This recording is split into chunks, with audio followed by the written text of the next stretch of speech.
Welcome in and welcome back to the Legacy Right. I am your host, the legacy of Jennifer and Kaiser. I am Zachary Kaiser, Buckeye Zach, as Andrew would refer to me as, because OHIO. And Andrew, why don't you introduce yourself, or I can. I can. It's Andrew Joseph. We're back. We're back, and we're back to the Zoom gig again. So this is a new adventure. We just keep going, just flip flopping. But we got ourselves a special guest today, and we're going to get a little real on the legacy, right? So tune in.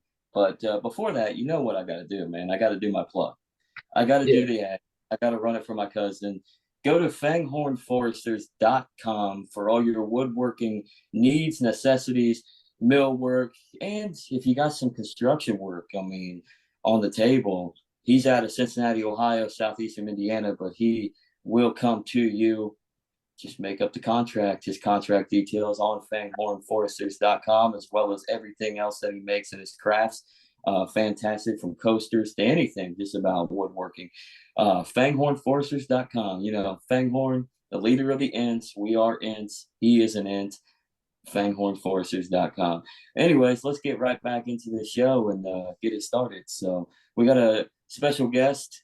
Every one of our guests are special, but we're glad to have Casi come on, producer for the Dangerous Thoughts podcast, which is live on YouTube and Twitter every Sunday, and then wherever else that you can find it on podcasts everywhere. So, how you doing today, Casi?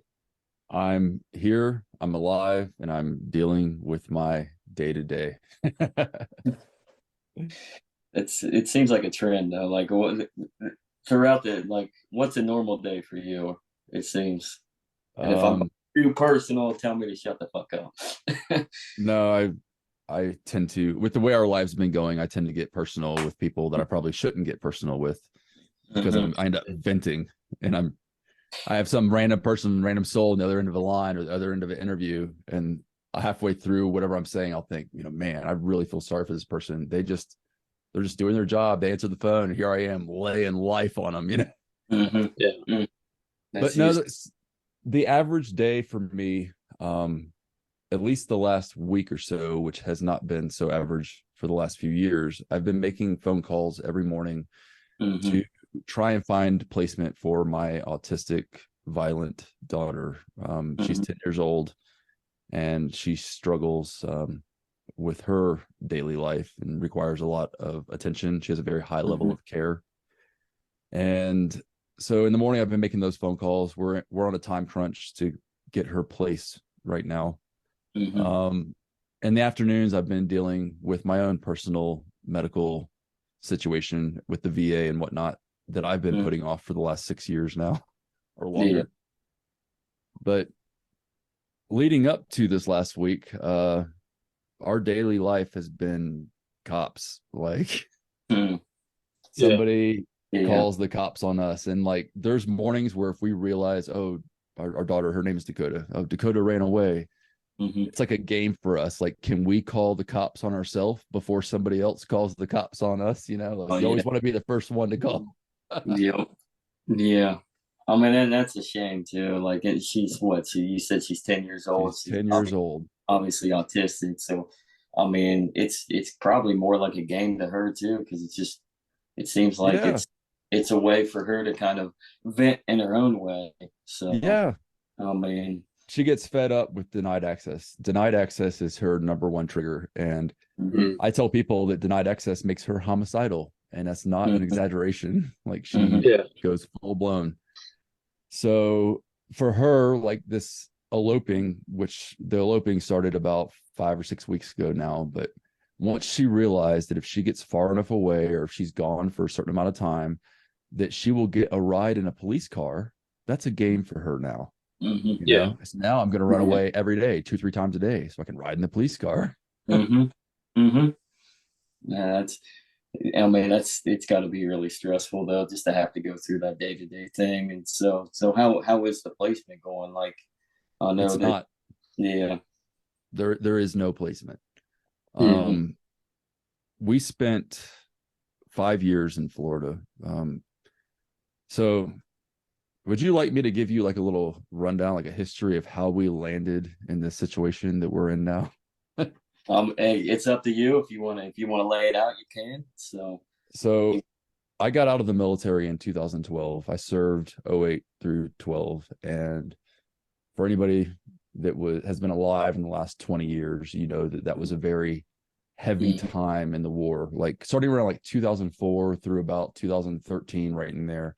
mm-hmm. The conflicts that America was involved in was just out of control. We were everywhere, and we had a lot of soldiers going off to countries that people can't find on the map and dying. And Mm-hmm. I was a lot of my friends. I was a medic in the military, and I watched a lot of my friends go off and do just that. And in 2012, I got out. I got out on a medical board because the Army botched a knee surgery, and I've been having issues walking since then. Mm-hmm. But I got out of the military, and my immediate goal was to stack cash. Like, I'm like, you know what? I want to start a business. I want to buy a piece of property. I want to have a farm. I want to be independent, self-sustainable, all like the libertarian dream, Exactly. Yeah. Yeah. So I spent 3 years stacking cash, and I ended up buying a house on 5 acres in Brooksville. I paid cash for it, no mortgage. There was a few things that I had to get done to the property, and I pulled like a $20,000 line of equity on it. And so like my equity payment was like $504 a month. And then I paid my power bill, which I did have some alternative energy sources out there, but I had a little power bill, and I had well water, and I had septic. So my bills were like nothing.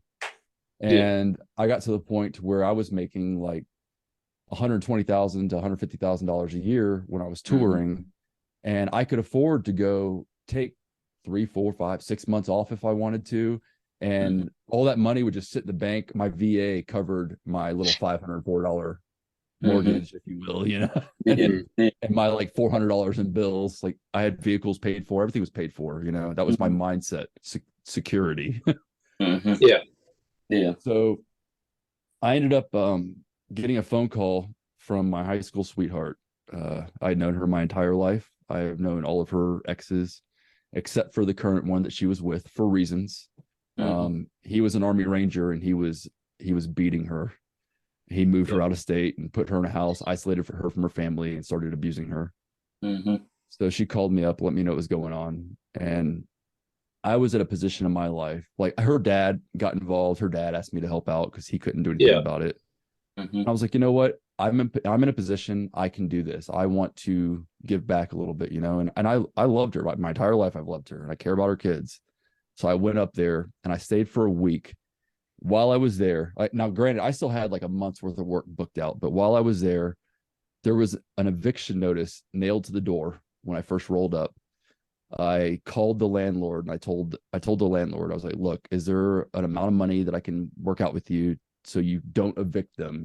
I'll be back in a month, and I'll pick them up and, get them out of your hair. And I worked it out with him, paid him some cash. He agreed to let him stay for a month. The following day, the power got cut out. So I called the power company and had the power turned back on. This house, I'm not even living there. And baby daddy is abusive with what's it called? Restraining order on him. He can't go to the house unless it's to pick up personal belongings with a police officer, So he didn't give a fuck about the family. Sorry, can I say that? I cuss on my podcast all the time. I'm sorry. You're good. You're good.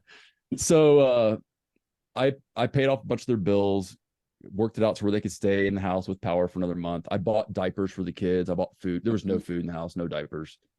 So I stocked them up, and then a month later, I went back and I picked everybody up, loaded their stuff up, and moved them to Florida.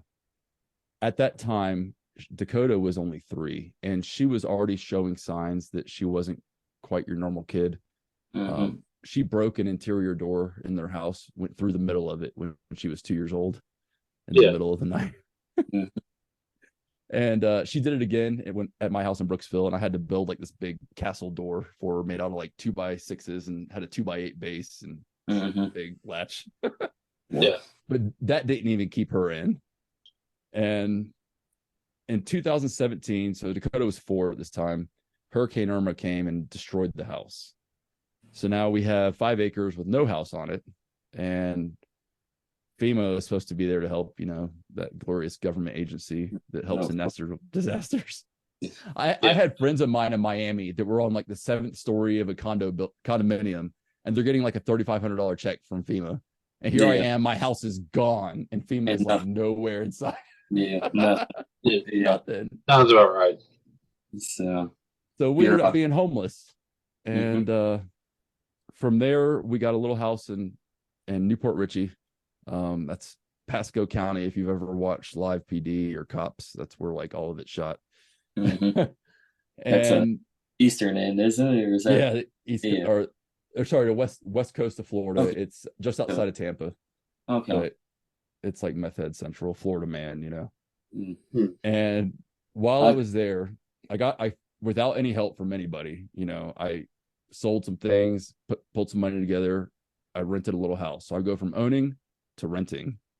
And I went out of town to do some work in upstate New York. Now, my wife is now dealing with, my son's born. We have 3 kids at this time. She's dealing with all 3 kids.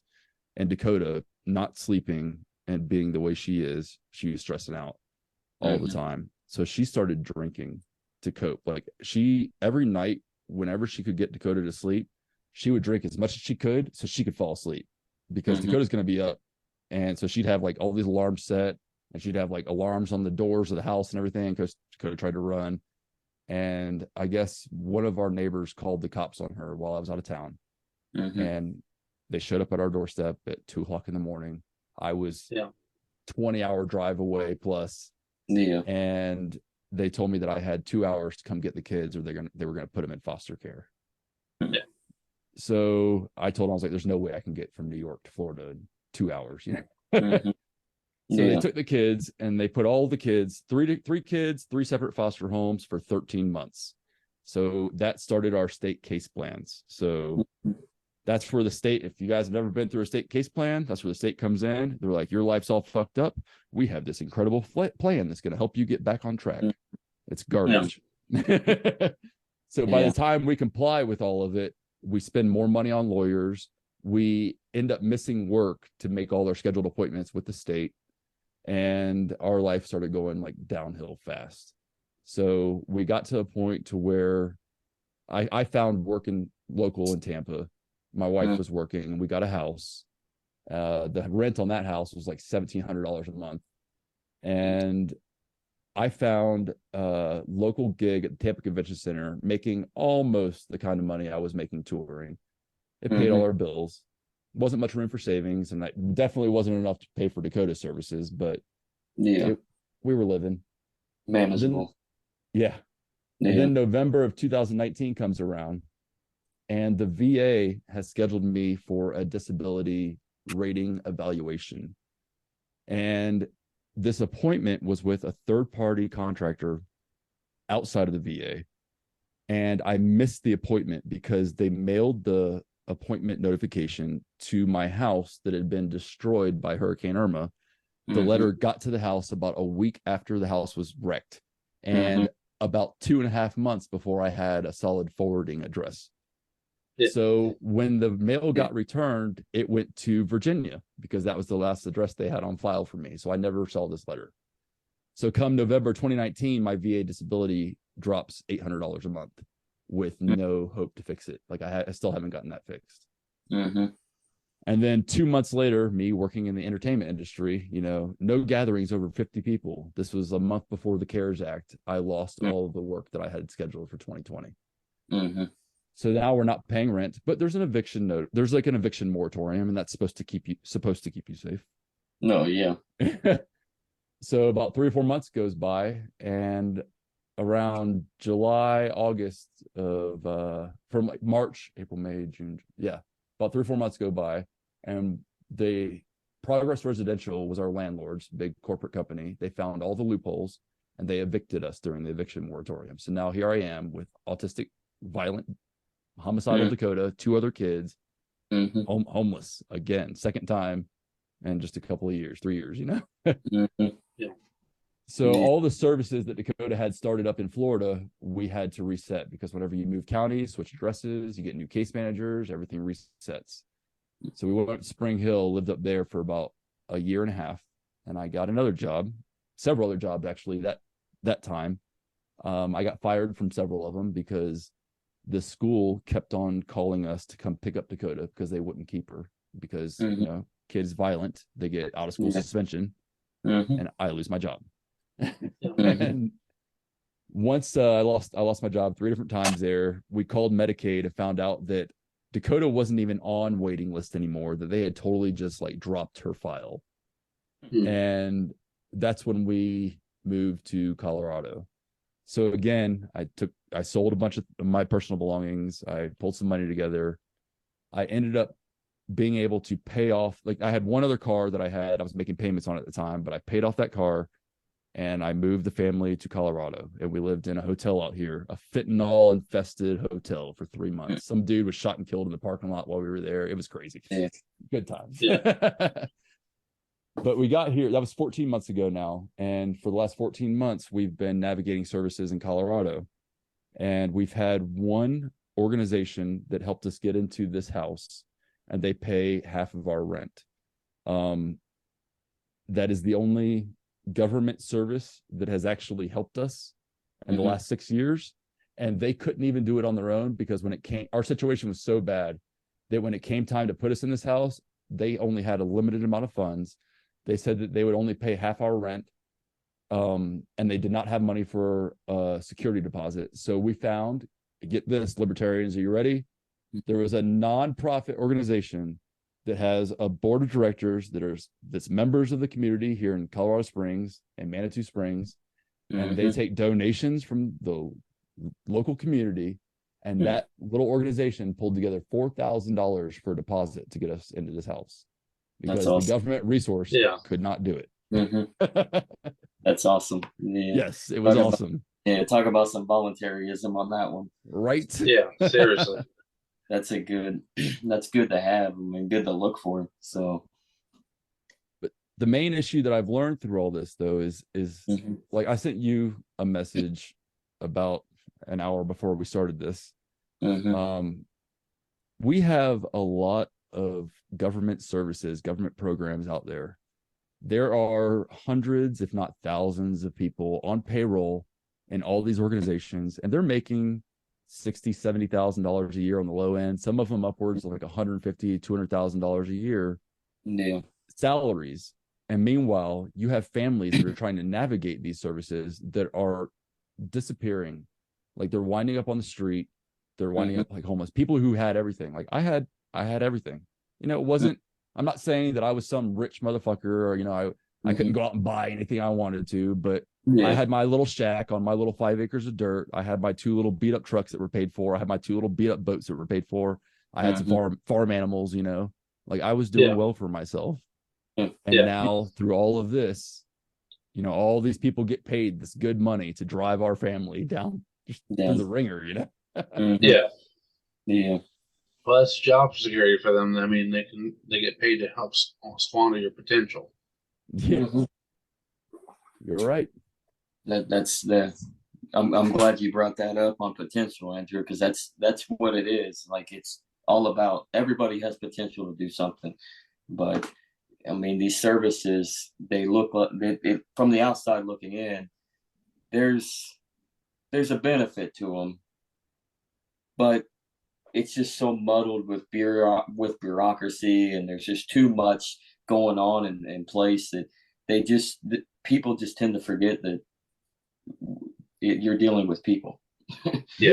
So I mean, so you lose out on a lot because of that. And of course, your daughter is going through her spell and isn't getting the help that she's needing, and she obviously needs it, and both of you need it, of course.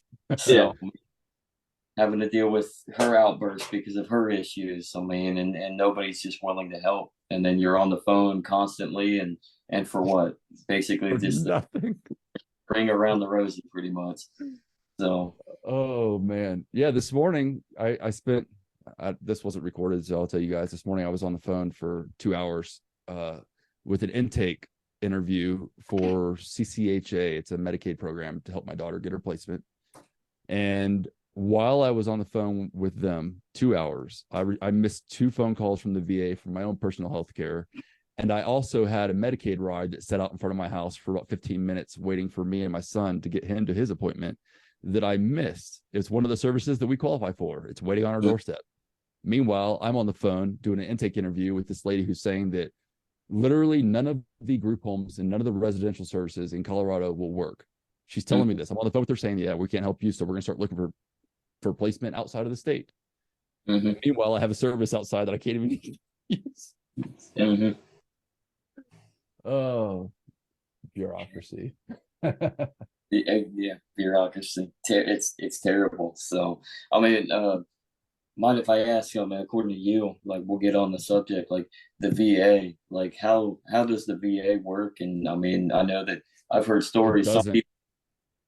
Some people it does, but yet they say it does. But I mean, The how do you? VA is great. If your life is great, the VA is great. If you are living a life with a little bit of struggle, the VA is not going to be able to help you.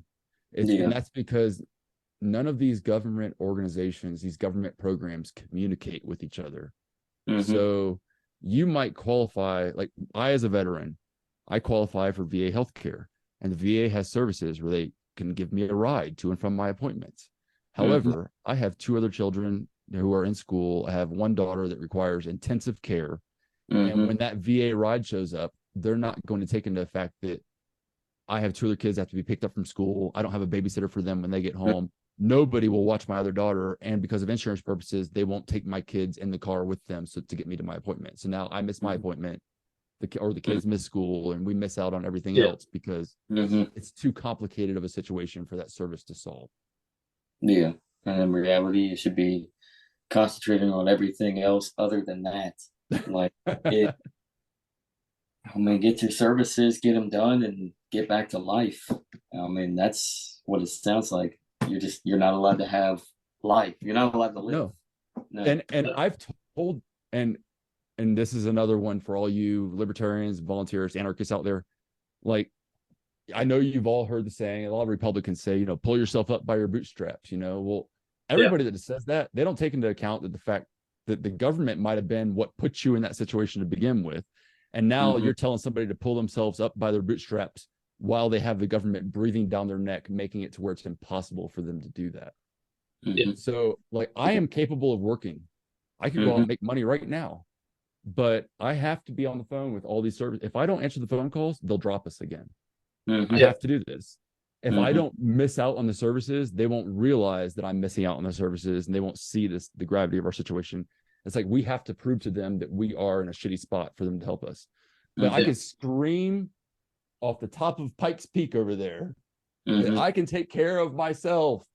Like, you're spending hundreds of thousands of dollars to do jack shit for my family, when a $4,000 vehicle, I will drive all my kids to their appointments. I'll take myself to my appointments. I'll get my kids to school. I don't need D11 transportation. I don't need Medicare rides. I can do that. But they will spend $100,000 on rides before they'd spend $5,000 to make it to where I can take care of myself and get myself to my own appointments, Like, the money's there, but they don't want you to be able to get yourself out of the situation. They want you to continue to rely on them.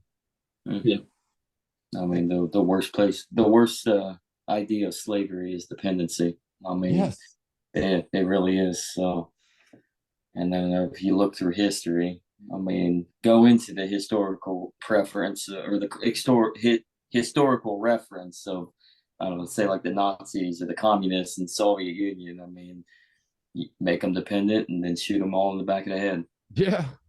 So, like, I'm in whatever the modern day concentration camp is, I'm in it. I'm already there. Yeah. I mean, the American concentration camp, I mean, it started with reservations. I mean, indoctrination schools, forced inoculations, I mean, on the Native Americans. So down to where they have you on a situational house arrest. It's like, oh, you're not really on house arrest, but we're going to make it impossible for you to get anything done. So you're just going to have to run through the ladder and hope that maybe you can take a breath. So Maybe. mhm. As of this morning, it's not looking good. Yeah. So no, that's insane. I mean, how I don't understand how social programs really work. I've never had to deal with that. I hope never to have to ever deal with that. But I mean, it just doesn't sound like it doesn't. It makes you wonder why there's so many people that are just so fed up, and then you realize you look at people that are really struggling. They definitely can work for themselves and get themselves out of it, but they just end up they just they're so hammered down that they can't. I mean, it's Yeah. like literally getting beaten in the head with a hammer until you're mentally retarded, where you Yeah. can't do anything for yourself. Yeah. So, And the state will drive you to that. Like what most people don't realize is that any one of you could have everything going for you. You could have that property paid for. You could have a 6-figure job, all the shit. All it takes is one time where the government interferes in your life. And next thing you know, you're caught up in the state. And once you're caught up in the state, you're caught. Like there is no getting out of it. You're just in it. Like, and it could be for something as like something stupid. Like you can get like a DUI. They could arrest you for drinking in public. They could get you, depending on what state you're in, like a pot charge. Or let's say like you Yeah. have kids and something happens, like they could shut down the government and require that everybody gets this vaccine and shut down the entertainment industry. And all of a sudden you lose your job and you're homeless, but now you're homeless with kids. So the state's going to intervene and take your kids for their Yeah. safety. You know? yeah. Oh, for their safety, Yeah. which is sad because, like, I mean, I mean, growing up, I've had friends where their parents were absolute garbage, and I've had other friends that had good parents, and I've seen good parents get in trouble with the state, and kids move to Yep. foster care, and they don't care about these kids that are in abusive homes. Yep. So, Yeah. I mean, so my mom saw it when she was a bus aide for quite some time, and then eventually worked with inside the schools, with handicapped kids, and every one of the kids, she loved them. She loved them dearly, and she got to see a little bit, just a little inkling of their life, especially when she was on the bus. And most of those parents did not give a flying piss Yeah. about. I mean, they were just meal tickets, and yet these were families that, for the most part, were the quintessential dressed to the nines, upper middle class type of people, but yet they were still getting services. So I mean, all the money goes all over the place. Yeah. A big problem, I think, is that, when people get into foster care and stuff like that, they don't want to deal with the emotional needs of the child. So often, more than not, they drug them up on like SSRIs and stuff like that, so that they're just complacent, and they don't have the ability to fully appreciate their own emotions. They're along with the program, and they're in there for years and years, even after they're out of this foster care system, just taking the SSRI and drugs and other stuff, try to stay numb. Mm-hmm. There's been times like over the last 5 years, Dakota's been on several different medication regimens, and they're every bit of regimens, because it's like you're taking these few things in the morning, these in the afternoon, these at night. This helps you go to sleep. This perks you up. This brings you down because this perked you up too long. And it's like this medication balances this one. You have to take this because you take this one, and Yeah. they'll put her on one regimen, and they'll start her out like kid doses, and they'll max them all the way out to where she's taking more than the recommended adult dose. Yeah. And then they're like, oh, well, this doesn't work. So they'll detox her and do a med wash for like 3 or 4 weeks, and then start her on a new regimen, and then raise all those up. And then, oh, that doesn't work. So they med wash her. It's just these cycles that she goes through, to the point to where occasionally, like, doctors will be stumped and they'll give us things to just pretty much tranquilize her, like, just make her a zombie, Yeah. That's the It's sad. sad, she's That's the a little sad girl. Just a little girl that just wants to live her life. I mean, she wants to be a kid. I mean, but part of the issue, it sounds like all the medical regimen of all these drugs that might be an issue too. Like I got a cousin who is a paranoid schizophrenic. He was diagnosed. He wasn't diagnosed till he was like in his 20s, but the signs were there around the same age as your daughter. He was about 12, 13, but he's been through the ringer. He's been addicted to crack cocaine, alcohol, trying to get rid of those demons. That's weighed a toll on him. When he finally got into placements, same thing. Only this time he's an adult. I mean, luckily most of his caseworkers have been pretty good, but they've put him on the drug regimen. He's gone off of drugs. He's been put on new drugs. Now they kind of have him on drugs that work now at 48 years old, but he's so far gone that it's not my cousin anymore. Like it wasn't my cousin that I knew when he was a teenager and I was a little boy. He's completely far gone, and it's almost like talking to a 12-year-old child. Really. Yep. Hmm. That's it. That's about where Dakota's at too. She's 10. Her they estimate that her level of intelligence is that of a 3-year-old. They cannot get a good IQ test on her. If you ask me, now I've lived with her for 7 years now, and I would have to say that she has a photographic memory. I believe that she is way smarter than what she's letting people like believe. Yeah. But at the same time, if you try to test her on that intelligence, she doesn't give a fuck about you. Like, ask her a question. Like, oh, do you want to do this? Is it snack time? Can I have a cookie? Can I have a cookie? Snack time. Yay, snack time. Let's go Happy Meal, you know? Like she'll just like start going off on her like random list of requests, and you can ask her anything you want, but she's not gonna answer you. She's just gonna answer you with a question, you know? Yeah. Her memory is on point though. Oh, I believe it. So, and I'm sure she's definitely 10 times smarter. I mean, than what's being led on, because they say those with autism, most of the time, they're the most intelligent of any human being. They just can't articulate it. Yeah, So, I've seen like some CT scans and MRIs and whatnot. Her brain is lit up, man. Like, lit up. And to the point to where you would think there's like another life form living in there. Like, there was a time when she was probably 4 years old when this happened. It was right before she was taken into state custody. We took her and the other two kids to a friend's house. We were there for maybe 15 minutes. Walked in. We tried to keep all the kids in the living room. Dakota at one point ran down the hallway, but all the doors were shut. So what she did, she went to each door, she opened it and like looked around and then closed it. Next door, opened it, looked around, closed it. So this was a year and a half later after the kids got taken into state custody. We got the kids back. A year and a half later, we went back to that same house. Walked in, we were there for like 15 minutes, and she went down the hallway, opened a door, went straight in a room, went in behind a picture frame on a desk. There was like this old toy from like the 50s.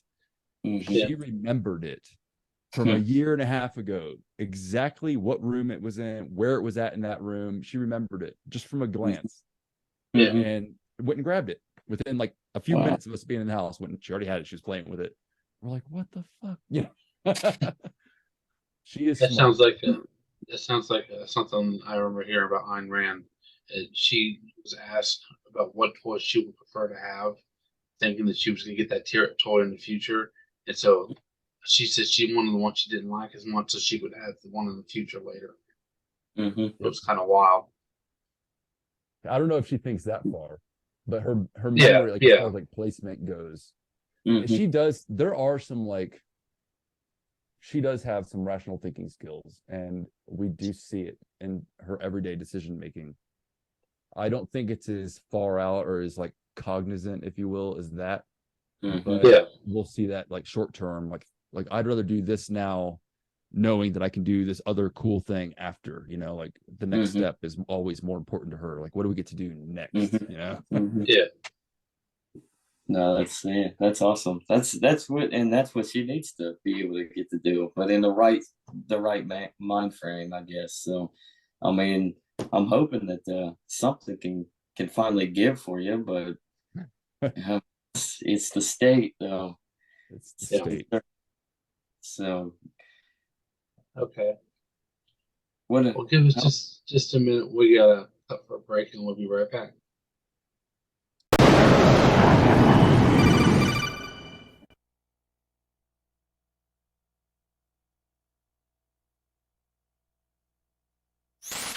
Raiden, are you receiving? We're still here. How's that possible? The AI was destroyed. Only GWs. Who are you? To begin with, we're not what you'd call human. Over the past 200 years, a kind of consciousness formed layer by layer in the crucible of the White House. It's not unlike the way life started in the oceans 4 billion years ago. The White House was our primordial soup, a base of evolution. We are formless. We are the very discipline and morality that Americans invoke so often. How can anyone hope to eliminate us? As long as this nation exists, so will we. Cut the crap! If you're immortal, why would you take away individual freedoms and censor the net? Jack, don't be silly. Don't you know that our plans have your interests, not ours, in mind? What? Jack, listen carefully, like a good boy. The mapping of the human genome was completed early this century. As a result, the evolutionary log of the human race lay open to us. We started with genetic engineering, and in the end, we succeeded in digitizing life itself. But there are things not covered by genetic information. What do you mean? Human memories, ideas, culture, history. Genes don't contain any record of human history. Is it something that should not be passed on? Should that information be left at the mercy of nature? We've always kept records of our lives, through words, pictures, symbols, from tablets to books. But not all the information was inherited by later generations. A small percentage of the whole was selected and processed, then passed on. Not unlike genes, really. That's what history is, Jack. But in the current digitized world, trivial information is accumulating every second, preserved in all its triteness, never fading, always accessible. Rumors about petty issues, misinterpretations, slander. All this junk data, preserved in an unfiltered state, growing at an alarming rate. It will only slow down social progress, reduce the rate of evolution. Right. You seem to think that our plan is one of censorship. Are you telling me it's not? You're being silly. What we propose to do is not to control content, but to create context. Create context. The digital society furthers human flaws and selectively rewards development of convenient half-truths. Just look at the strange juxtapositions of morality around you. Billions spent on new weapons in order to humanely murder other humans. Rights of criminals are given more respect than the privacy of their victims. Although there are people suffering in poverty, huge donations are made to protect endangered species. Everyone grows up being told the same thing. Be nice to other people. But beat out the competition. You're special. Believe in yourself and you will succeed. But it's obvious from the start that only a few can succeed. You exercise your right to freedom, and this is the result. All rhetoric to avoid conflict and protect each other from hurt. The untested truths, spun by different interests, continue to churn and accumulate in the sandbox of political correctness and value systems. Everyone withdraws into their own small gated community, afraid of a larger forum. They stay inside their little ponds, leaking whatever truth suits them into the growing cesspool of society at large. The different cardinal truths neither clash nor mesh. No one is invalidated, but nobody is right. Not even natural selection can take place here. The world is being engulfed in truth. And this is the way the world ends, not with a bang, but a whimper. We're trying to stop that from happening. It's our responsibility as rulers. Just as in genetics, unnecessary information and memory must be filtered out to stimulate the evolution of the species. And you think you're qualified to decide what's necessary and not? Absolutely. Who else could wade through the sea of garbage you people produce, retrieve valuable truths, and even interpret their meaning for later generations? That's what it means to create context. I'll decide for myself what to believe and what to pass on. But is that even your own idea? Or something Snake told you. That's the proof of your incompetence right there. You lack the qualifications to exercise free will. That's not true. I have the right. Does something like a self exist inside of you? That which you call self serves as nothing more than a mask to cover your own being. In this era of ready-made truths, self is just something used to preserve those positive emotions that you occasionally feel. Another possibility is that self is a concept you conveniently borrowed under the logic that would endow you with some sense of strength. That's crap! Is it? Would you prefer that someone else tell you? All right then. Explain it to him. Jack, you're simply the best, and you got there all by yourself. Oh, what happened? Do you feel lost? Why not try a bit of soul searching? Don't think you'll find anything, though. Ironic that although self is something that you yourself fashioned, every time something goes wrong, you turn around and place the blame on something else. It's not my fault. It's not your fault. In denial, you simply resort to looking for another, more convenient truth in order to make yourself feel better. Leaving behind in an instant the so-called truth you once embraced. Should someone like that be able to decide what is truth? Should someone like you even have the right to decide? You've done nothing but abuse your freedom. You don't deserve to be free. We're not the ones smothering the world. You are. The individual is supposed to be weak, but far from powerless. A single person has the potential to ruin the world. And the age of digitized communication has given even more power to the individual. Too much power for an immature species. Building a legacy involves figuring out what is wanted and what needs to be done for that goal. All this you used to struggle with. Now we think for you. We are your guardians, after all. You want to control human thought? Human behavior? Of course. Anything can be quantified nowadays. That's what this exercise was designed to prove. We're back. So, yeah, that brings me to the next little thing that we can discuss of. And Andrew, you just mentioned it when we were just kind of screwing off with before coming back on. The cycle of getting out of debt. It's like, is there any way, shape, or form, like any easy way to get out of debt, especially with the state breathing down on you, or in Andrew's case, himself for the most part? I mean, I mean, I did it once before. mm-hmm. I will say this, and this applies more in today's economy than it did when I got out of debt. When I was in the military, I got out of the military, in the military, you don't make shit. I was making like $33,000, $36,000, something like that a year. When I got out of the military, I just went on the grind, and my number one goal was to buy a house on a piece of land, to have something that I own, that I have equity in. Equity is that key word. Now, there's a couple different ways you can get there. You can pay off all of your current debt, whatever that may be, and fix your credit. Do make whatever little credit card payments, get like a little loan, pay it off, spend years fixing your credit to where you can get that nice percentage rate on your mortgage, and then you can buy a piece of land. Yeah. Or what I did was now granted, I didn't have a shitload of debt. So if you have a shitload of debt, this might not work for you, but I had it's probably like 18 grand, 20 grand, somewhere right in there. And I found a piece of property for $80,000, and it had an old dilapidated house on it. but Yeah. it was livable, you know? So what I did is instead of paying off that 20 grand, I just saved up the money for that house. And then I bought the house. I had equity in it. And then I pulled a home equity line of credit, and I just fixed my credit like instantly. I just paid off all my debt.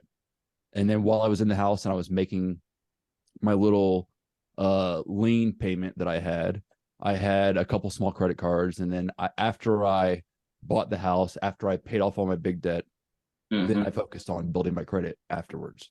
That might be easier in today's economy. It might be more achievable in today's economy versus trying to pay off all your debt, trying to fix your credit. You know, like if you have the means to put off whatever bullshit you have going on in your life that's bringing you down, and you see a way out where you can do it on your own without anybody's help, I would say do that. Like if I knew, and I'm still searching, but if there is some way where I could go to work for somebody or figure out something, make some money or do something through alternative means and not have to rely on all these government resources that we're relying on right now, I would drop all this right now and focus on fixing my situation myself, because you can do it faster than the state. I take it from somebody who's been dealing with the state for 6 years. You can do it faster. I did it in 3. I saved up 80 grand, 3 years. I was debt free, had all the shit. Anybody could do that, but it takes hard work. And it really comes down to self-motivation. You have to do it yourself. You can't rely on other people. Well, what was on that subject? Like my cousin and I were talking once, and he said to put in some debt in order to build like a new pole barn that he put up, because he's trying to start his woodworking business, go further on it. And he's built up the little house on, that we have on our family property, kind of like your situation. You bought a piece of land, dilapidated house, it's livable, it up. Well, there's a little house on my family, my aunt and uncle's land down there. It's actually, and he moved into it, fixed it up, had help. Obviously, most of it he's done on his own, just learning, and he's fixed it up nicely. But he's had to go in the debt, truck, the barn, and then all. And the one thing he told me, this was probably 2 or 3 months ago. He's like, I mean, who cares? The economy's going to shit anyways. Like, go into debt when it all comes crashing down. It's a clean slate. It's like, what do they do? Come after you? They're going to be dealing with their own shit. They're probably not even going to be in existence. The tax collectors and then the private firms that work on the public side of the goods. I mean, mortgages, banks. I mean, they're going to be done if the shit were to hit the fan. So he's basically like, well, I don't care if I am in debt. I'll just keep doing my thing and keep trying to become self-sustainable, and whatever happens. So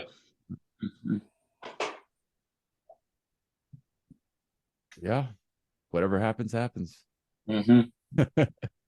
Me, on the other hand, I'm Austrian brain. I'm like, I gotta figure something out to where, gotta save a little bit, gotta find other options, gotta figure out this and that. Like, let's juggle it, because I'm like, I don't want debt, period. But starting to come through and to that line and say, but who cares? Why am I freaking out? Just take one day at a time. Well, there's really big ranches right here on the other side of Pikes Peak that are beautiful, and like clear water bubbles up out of the ground and elk run across your property. It's like the libertarian, like Garden of Eden out there. I think that's his goal, actually. Eventually, he wants to go out west, because he's been out west. He used to be he got his degree. Yeah, he got his degree in I forget exactly what it was, but he was like he did the maintenance and like the touring thing, like at the national parks. He's been to Utah, Oregon, Colorado, Wyoming. So last place he was at really was Moab.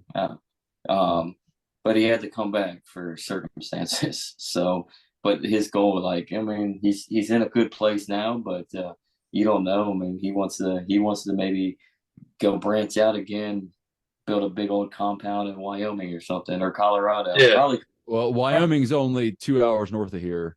And I will say that Colorado does have a free state project. It's not quite as big as New Hampshire, but it's slowly growing. And in my opinion, this would be a very good state to have a project like that. Colorado is already a very libertarian state overall.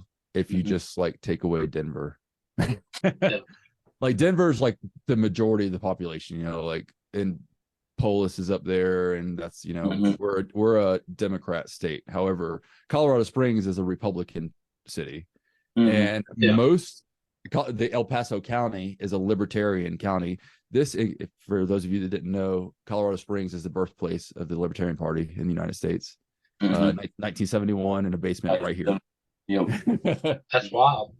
Yeah. So as far as like gun laws are concerned, like we have you know, Denver, and we have a Democrat government, if you will, but we have sanctuary counties or whatever, you know. Nullification is a thing here. Like if the state were to pass some bullshit gun laws, which they already have, like Colorado has magazine capacity laws, but you could walk into any gun shop in Colorado Springs and stand right next to a police officer and buy a 30-round mag over the counter, and they're not going to say shit. Because that's your right. Yep. And Colorado Springs Police Department, El Paso County Sheriff's Office, they will not enforce all that gun bullshit. Nope. And then of course marijuana is legal. So yep. Depending on what officer you run across, you could pretty much walk anywhere out here with a gun on your hip and a joint in your mouth, and nobody will fuck with you. As long as you're not causing a problem, nobody will fuck with you. Yeah. Which is how it should be. Yeah. I mean, yeah. If you're not harming anybody, what's the big deal? Gun on the hip, joint in the mouth. I mean, gun to my head. You know, who cares? I can have a gun to my head. Who am I hurting? Me? Am I gonna blow my own brain out? Yeah, I mean, so you're hurting the poor sap that has to come along afterwards and clean that shit up. Okay. Yeah, that is true. It's like everybody that jumps out of windows is like, you Lord, man, somebody's got to mop you up. So you destroyed my car. I hope you're happy with yourself. I'll just, as easy as the great legendary Eazy-E would say, I'll throw it in the gutter and go buy another. Yeah. So. Well, Andrew, I think you had something to say, actually, unless you forgot. No, something to add. Say? Oh, I said I thought you had something to add earlier. Oh no, I'm good. I was just thinking about the situation. Yeah, that's the thing about situations. I mean, speaking of situations and getting out of them, we're gonna get into Andrew's favorite discussion topic, the crypto scheme, Bitcoin Cash. I mean, what do you think about that, Casi? You don't want to hear my crypto stories. My crypto stories make you want to go out and make a mess on the sidewalk. So, all right, I'm gonna take you way back to when I first got out of the military. All right, so I got out in 2012, and I moved back to Florida, and I had some friends of mine. We all came together and we rented this warehouse. We found a warehouse in Lakeland, Florida, and a bunch of my like rockabilly friends from when I was growing up, and we were like, it would be so badass to just get a warehouse and do whatever we want with it. Yeah. And so when I got out of the military, we did just that, and we had a 17,000 square foot warehouse. And we put a wood shop in it. We had a tattoo parlor in it. We had some guys that did hair there on occasion. We had a room with a bunch of Bitcoin miners. This is in like 2012. Okay. Yeah. Well, it was like bunch of Bitcoin miners. And at the time in 2012, these miners were making now Bitcoin was all over the place back then, like it is now. But profit, we were clearing between $80 and $220 per day, depending on where Bitcoin was at with our power and whatnot. Mm-hmm. All right. We also we started building a skate park in there. We had my buddy Mike, he built a little apartment for himself. Like, it was set up. It was a cool pad. Mm-hmm. And we were a bunch of punk kids. Like, I was fresh out of the military and I thought Bitcoin was stupid. It was like, back then, like, that's when the memes really started. Because like back then it was like when somebody would be like, oh, I'm gonna buy a pizza with a Bitcoin, you know, like, it was really cool to see what you could buy. And if you loan somebody money, they were making the joke like, hey man, you owe me $8. That's okay, I'll pay you your $12 tomorrow. The next day, hey man, you owe me $25. Man, I'll get your $6 when I'm done eating. You know, like, it was just like all over the place. So I thought it was bullshit, and I was starting to do shows again, and I'm starting to make good money, and I was handling my own finances, and pretty much everything at that warehouse for me and damn near everybody else there was just a fun plaything, you know. So every night we'd cash out our Bitcoin and we'd throw it on a prepaid card, and we go up to the gas station and we get a couple cases of Paps and a couple packs of cigarettes, and then we run down to the hood and we get a half ounce of weed, and we go out behind the warehouse, we have a bonfire, and we had like a little get together every night. We got some food, barbecued. That's what we spent our Bitcoin on, and we were spending anywhere between a half and a Bitcoin per day doing it. So that was like the first Bitcoin tragedy. I'm thinking back, like, man, I was spending that Bitcoin on beer and cigarettes. Like, to me and Andrea, we would be thinking that's exactly what Bitcoin's all about. That's what it's supposed to be. So then come 2015, January 2015, my dad died, and there was a big back and forth, and my dad was not a rich man. He had a property that was being foreclosed on, and he left it with his ex. And then he had a property that he had inherited from my uncle who had just died like 2 years prior. And this property was worth like 115 grand, something like that. And my dad had several kids, and my stepsister tried to take all of it, from what I gather. I'm not, you know what, I don't know, she might watch this. And it was a rough time back then. We were all going through a lot. Some things were said, and I'm not gonna come out and say that she tried to take everything, but she did have this strong recommendation, and she got really pissed when we didn't take her advice, but she wanted to create a bank account and have everything go into that bank account that she controlled, and she'd be like the executor of my dad's will. And none of us trusted her to do that. Let's just say that. I'm not going to say she was coming after everything, but it sure did look like it. But in the end, I ended up getting, after taxes and all the bullshit, I ended up getting like 45 to 50 grand. And my buddy Mike, that I had mined Bitcoin with back in 2012, he was like, hey man, why don't you take like 25 grand and drop it in Bitcoin and just forget about it? This is in 2015. 25 grand. At the time, Bitcoin was like a couple $100, like $300, 200, like that. And I've done the math, and it's depressing. And I don't remember what it was, but it was in the millions. Like, and I didn't do it. I was like, no, Bitcoin's just that fucked up thing we used to buy beer with. Like, I'm gonna buy it, and it's gonna drop down to $100, and I'm gonna lose. I didn't get chunks of money. I had to bust my ass to get the money that I was, getting. And to have that little bit of money, I was like, this is a nest egg. I was like, I'm going to do some other things. I ended up putting some of that money into the property for some improvements and whatnot, which I lost all that with the hurricane. So, such is life. But I made those decisions, and I was making those decisions for my reasoning was security. I wanted a place where I wouldn't have the landlord or cops or somebody just come and kick me off my property. It was my piece of dirt. I wanted that. I know that. So I made those decisions, and I live with it. Yeah, Secure. I had a little bit of a horror story with my Bitcoin. Back in 2015, I got some miners, right? I was working at Walmart. And I'm thinking I'm trying to think long term.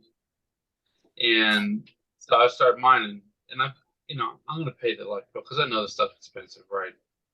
And my parents were like, well, we didn't ask permission for this, so you're going to have to help us pay it. I'm stuck out in the middle of nowhere. I'm living with my parents, right? This is Bitcoin's like $200 a coin. So I'm like, okay. So I go along with it. I had to sell like 6 or 7 Bitcoin out of the 10 that I've mined in the time for like $1,000 car or something like that. I don't know how much it was, but later on, a couple months or a year later or something like that, it goes all the way up to $20,000. I'm like, Yep. and I constantly write them about this. Like, I tried to tell you about this and you just wouldn't listen to me. You spent $1,000 on something when you could have had, $100,000. Yep. Could have paid off mortgages. Yeah. Yep. That's how it goes with Bitcoin. I mean, it's a do or die situation. Like, we didn't know. Yeah. Like, you go back in time, we would be the richest if we could just jump in a time machine right now and just go back in time, buy it in 2012 at $50 a pop. Yeah. But I mean, now, it is what it is. And then, I look at Bitcoin now, it's honestly, it's been hijacked. Yeah. It's definitely a write-off for the central banks, so around the world. And we've seen the corrections that it's made with like the forks and the nodes of Bitcoin Cash, and then the Monero that's coming up. Like, Monero was basically Bitcoin, what Bitcoin was in 2015 and earlier. So, and it's more private. So maybe that's where it goes, like in the crypto sphere. I want to tell you one of my favorite conspiracy theories. You guys like conspiracy theories on this channel? Oh, Yeah. of course. I Andrew, don't remember. What's that? I said, Andrew, give him the Alex Jones. So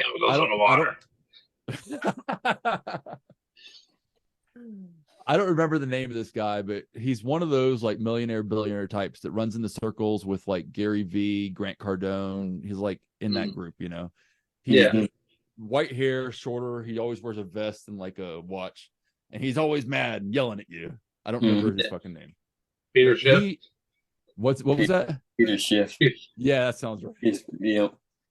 So he did like this, I don't know, TED's Talk type thing, and he was talking about Bitcoin. He goes, Bitcoin was invented by Satoshi Nakamoto. Yeah. Nakamoto, yep.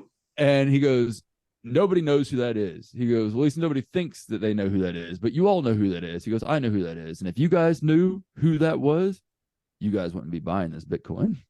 Yeah. And so after hearing that, and I'm sure other people have come to a theory similar to this, but my theory on this now is that back in 2011, probably the 10 years prior, probably 01 through 11, the state, the government, the elite, everybody knew what was going on. They were watching, like they knew 20 years ago that the dollar is going to collapse 5 years from now or 10 years from now. Like, they can see all this. They have all the protections. Yeah. And I feel like, especially in 2020, when they started the money printers going, I feel like they're pushing for it to happen on a deadline now. Like, I feel like they're racing some sort of clock out there. But I feel like the world elite is that Satoshi Nakamoto. And there's all the stories where he kept like half the Bitcoin in some wallet or whatever that was out. I don't fucking know. That could be the world elite securing their place in the new economic system.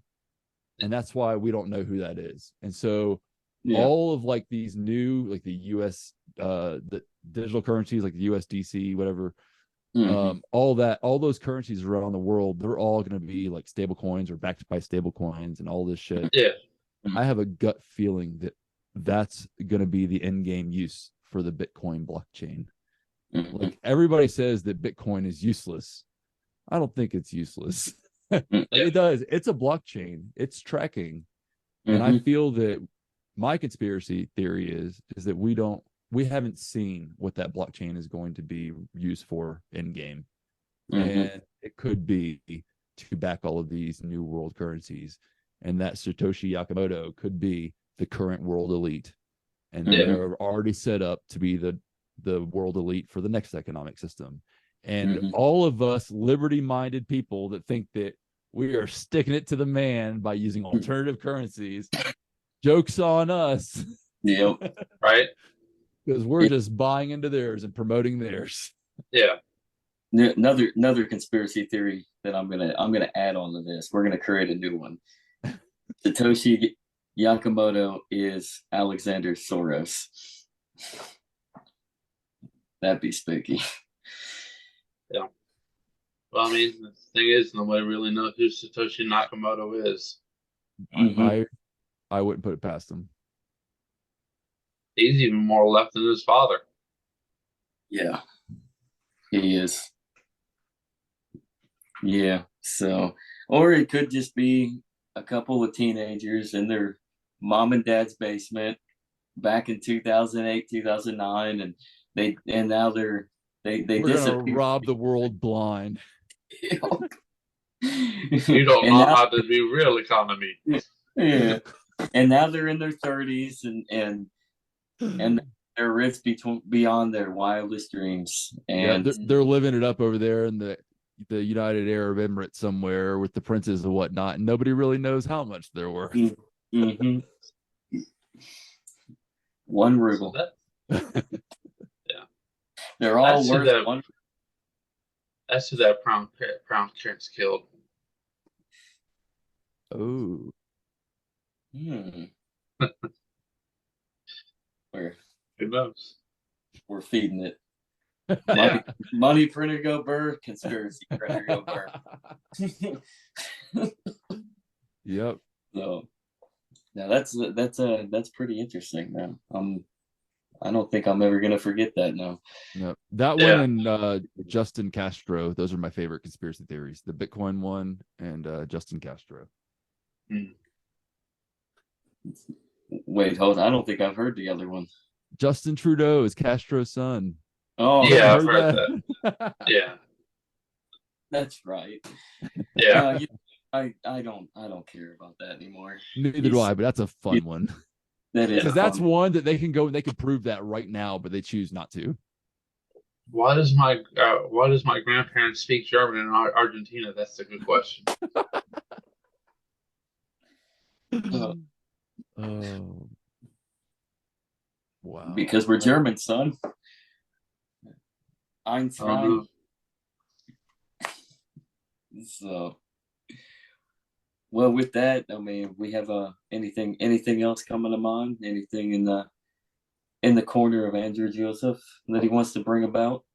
Well, you was asking earlier about what I was thinking about, and it popped back in my head. He was talking about debt, and Yeah. debt is basically like falling into quicksand. You know, the more you struggle, the harder it is for you to get out of it. Yes, you are 1,000% correct. Yeah, it's like that. It's like the clip in The Replacements when they're all having a good time. They're sitting there during film session going over, and what was in the questions asked. Well, what is your greatest fear that you got to overcome on that football field? And then Shane Falco, Keanu Reeves, he's the only one that brings something. Everybody else has these goofy answers, but Keanu Reeves, he answers with quicksand. Yeah. And then they're like, oh, well, then they start having a freak out about it. It's comedy, like actual quicksand, but that's exactly what it is. So, I mean, quicksand, as in the fact that you're struggling so much and it's just slowly deteriorating you down. I mean, that it becomes so fearful to try to get out. No matter how much you try to struggle to get out, it just keeps pulling you. So. And that's what it sounds like that is. I mean, especially when they just bring out the money printers. And, you know, the more money they print, you may be making $10, $12 an hour, but that just makes it harder for you to swim. It's it makes it heavier on your financial stability. Mm-hmm. So that means $25 an hour, right? Yeah, there you go. That'll $50 an hour, or you're a Nazi. Doesn't make any sense, does it? $10,000 an hour, or you're a commie. What does that even mean? Yeah, exactly. I'm sorry, I don't quite understand. Could you define what a communist is? Hey, could you find me a communist that pays $10,000 an hour, please? Let me go try to find the rice fields. Oh, there's Tommy Ching. He's been dead for 15 years. Wow. Nobody even knew. I thought the government was supposed to keep track of that. Mm-hmm. Mm-hmm. Could I offer you a nice skull in these trying times?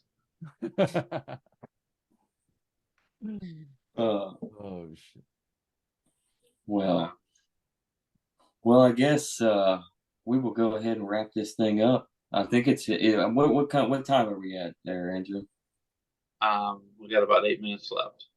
Well, yeah, let's wrap it up then on that end. So, this was a pleasure. So, we're glad to have you on, Casi, and definitely if you ever want to come back on, I mean, let me get my shit figured out, and then I'll come back on, and we'll start talking about some agorism. Hell yeah, there you go. So, we got to get out there. We got to get our shit cleared, all of us, get our debt out of the way, and then we can focus on the agoristic pursuits. But with that, I mean, wonderful to have you come on, tell your story, and get it, let you vent a little bit, and then get into some other details too on just everything, for even the conspiracy hour. So that was fun. So anything else for you, Andrew, in your corner? One more thing? No, I'm doing pretty good. Thanks for visiting us, man. Well, man, you can follow Casi at Subscript Pirate over on X or Twitter or whatever you want to call it, or that bird app. The bird app, that X bird app. And then I don't know, we'll plug that Dangerous Thoughts Discord in there. Do you want to go? So we have at Dangerous Thoughts on YouTube, and we are live every Sunday at 6 p.m. Pacific, 9 p.m. Eastern Standard Time. And Manu will be back with us next Sunday. We also have a Discord server that you guys can join us on, and the link is in my profile on that bird app. So Pirate. Just follow him on the bird app, and you can get that link. So this has been another great episode of The Legacy Right. So I am the legacy of Jennifer Ant Kaiser. I am Zachary Kaiser, Buckeye Zach. This is Andrew Joseph. Hallelujah. And we will see you next time. Peace. See you guys. But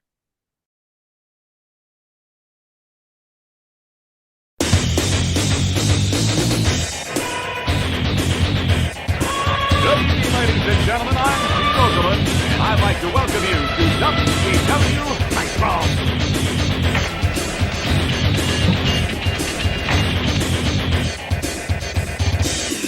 You know, brother, you think you know what it takes to beat Hollywood Hogan, who wants to climb in the ring and try out the largest arms in the world. Oh, stop. You want to wrestle an inch more Ric Flair, you gotta be able to walk that out and style and profile. Woo! You really think you're ready for the You really think you're ready for the Scorpion Deathlock? You think you're ready for a fatal encounter? This is why they call me the total package. Do you have a pain threshold to withstand the butcher rack? Let's find out. Hallo, hier ist Alex Wright. Wenn ihr High-Flying Wrestling Action wollt, Spinning Sidekick, Top Turnbuckle Dropkick, dann nehmt mich. Der Sieg ist euch sicher. Versprecht euch. Yeah! Watch the flying elbow drop off the top rope. Not only beat people 1, 2, 3, but I hurt him real bad. It only takes one of 1,000 holds. I think you're man enough for the challenge. You better be ready to wrestle, because you know, when you get in the ring with Eddie Guerrero, it's going to be high-flying and exciting. Hey, anytime you feel froggy, man, I'll slap on the buzz killer and rip your shoulder right out of socket. Wolfpack style! Hey, funky boy. Like there's a choice here? Good God! Pick the man with the plan. Pick DDP. Hey, all you suckers out there, you wanna play the game? You wanna play with the big boy? Put your feet on the button, cause when you go down 110th Street, it's gonna be on like neck bone, sucker. This is Booker T from Harlem Heat, hardcore OG brother from 110th Street. The minute you pump, got the guts to step up to the plate, push the plate. Yo, Chico, you selected Scott Hall? Get ready for a wild ride on the outside.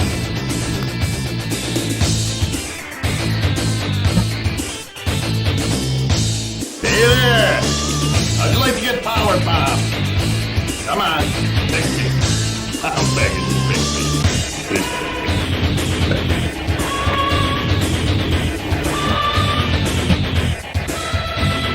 You think you got the courage to step in the ring?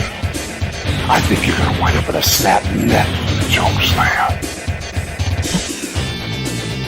Technical wrestler, high flyer, brawler. It don't matter what you consider yourself to be. When you're in the ring with the crippler, you're a loser.